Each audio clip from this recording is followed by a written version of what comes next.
tahun 2025, 2026, bahkan mungkin tahun-tahun berikutnya, saya rasa hampir sebagian besar orang merasakan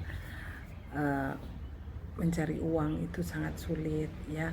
Banyak sekali masalah-masalah yang terjadi terutama di tahun 2025 ya. 2026 masuk ke 2026 itu sudah sedikit berubah ya, menata lebih baik. Itu yang saya rasakan, dan juga melihat di sekitar kita juga terjadi seperti itu. Banyak sekali ketika kita ngobrol dengan orang di jalan itu rata-rata mereka mengalami hal yang sama. Artinya kesulitan ekonomi, masalah keluarga, masalah hubungan toksik, masalah banyak sekali masalah-masalah yang complicated seperti itu ya.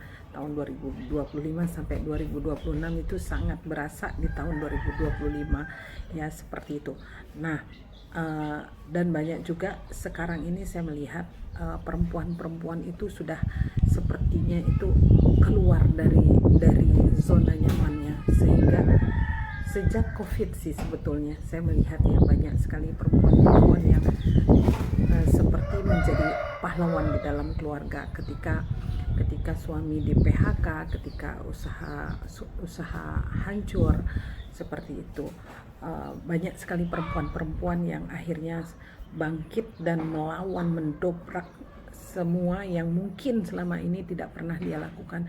Contohnya menjadi konten kreator, tiba-tiba belajar menjadi affiliate, belajar menjadi banyak sekali ya sebagai influencer seperti itu. Dan juga banyak sekali yang memiliki all soft, online soft seperti itu. Banyak hal yang dia bisa kerjakan oleh wanita ya, pada saat dia terjepit dengan masalah-masalah ekonomi, masalah keluarga seperti itu. Nah, di komunitas yang saya bina saat ini juga sama, mayoritas perempuan. Nggak heran sih kenapa kok perempuan yang mendominasi. Nggak heran, karena perempuan yang tahu isi dapur, perempuan yang tahu sulitnya bagaimana ketika harga-harga naik, ketika beras nggak ada, uang sekolah nggak ada, uang listrik nggak ada. Perempuan lah yang paling menderita ya, rasa-rasanya yang paling tahu banget bagaimana kalau uang nggak ada. Nah, sehingga wanita-wanita ini yang tadiannya hanya di zaman dulu kita tahu banyak sekali perempuan yang nyaman hanya terima uang dari suami, nafkah dari suami, nafkah dari pasangannya, seperti itu di zaman-zaman dulu. Tetapi sejak COVID, saya merasakan sejak COVID itu sudah sangat-sangat berbeda. Banyak sekali justru perempuan yang menjadi tulang punggung. Maka jangan heran sekarang ini perempuan kalau dia ada konflik di rumah tangganya, di rumah tangga, jangan heran mereka banyak yang akhirnya memilih untuk sendiri dan berjuang buat anak dan keluarga. Lebih banyak seperti itu. Mereka tidak akan memutuskan untuk misalnya menikah lagi atau menjalin hubungan lagi yang baru sehingga ada konflik yang baru. Saya rasa seperti itu, saya melihatnya seperti itu. Banyak sekali wanita-wanita yang tangguh, wanita yang benar-benar perkasa, yang benar-benar mandiri dan bisa survive melawan segala macam perubahan. Dia lebih cepat bergerak. Saya tidak mendeskripsikan laki-laki ya, laki-laki juga banyak yang akhirnya karena kondisi seperti ini mereka juga banyak yang benar-benar bisa keluar dari zona nyamannya, banyak juga. Tetapi karena kebetulan yang di komunitas yang saya bimbing adalah mayoritas perempuan, jadi saya sangat mengerti bagaimana gejolak yang terjadi di dalam, bagaimana curhat-curhatnya para perempuan ini. Jadi saya melihat bahwa ini sebuah kalau perempuan sudah kejepit seperti ini, dia akan berontak seperti itu, kebanyakan seperti itu.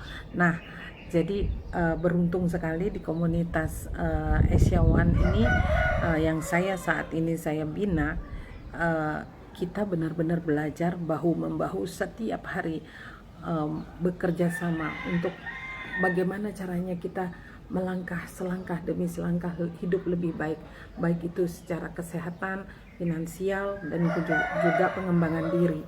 Jadi di komunitas yang saya bina saat ini, mereka itu benar-benar yang bukan muda-muda juga loh.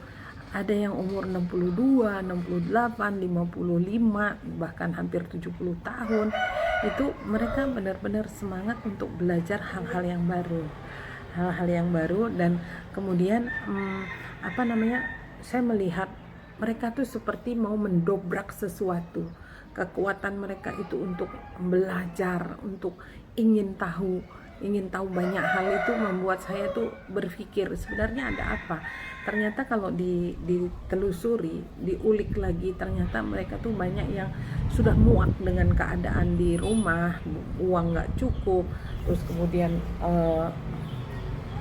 beli apa-apa mahal seperti itu, dan uang nggak ada. Sebenarnya itu yang membuat mereka itu tidak nyaman, kemudian berontak seperti itu. Dan puji Tuhan ya, di komunitas ini karena kami melakukannya hampir 80% online, jadi orang-orang yang ada di daerah-daerah dalam seperti itu bisa juga mengikuti, karena bisnis Asia One itu adalah bisnis global. Jadi kita bisa mengerjakan di daerah ya, hanya dengan handphone. Kita melakukan telekonferensi, kita melakukan Zoom, kita melakukan video call seperti itu. Itu pun bisa menghasilkan omsetnya dengan mudah sekali. Kita bisa menjangkau berbagai kota hanya dengan menggunakan handphone. Teknologi begitu canggih. Ada kalanya teknologi itu menyeret kita ke hal-hal yang negatif. Ada kalanya kita contoh ya seperti ini, selalu saya ilustrasikan, kita beli handphone mengeluarkan uang, terus kita kasih makan handphone itu dengan internet setiap bulan ya, beli data ya, beli wifi, bayar wifi. Tapi kenapa handphone ini justru menguras kantong kita? Contohnya seperti apa? Ada misalnya kita pergi ke online shop, di situ ada diskon, kita sudah punya baju, beli lagi hanya karena diskon. Kenapa handphone ini dan data internet yang kita punya itu justru menguras kantong kita?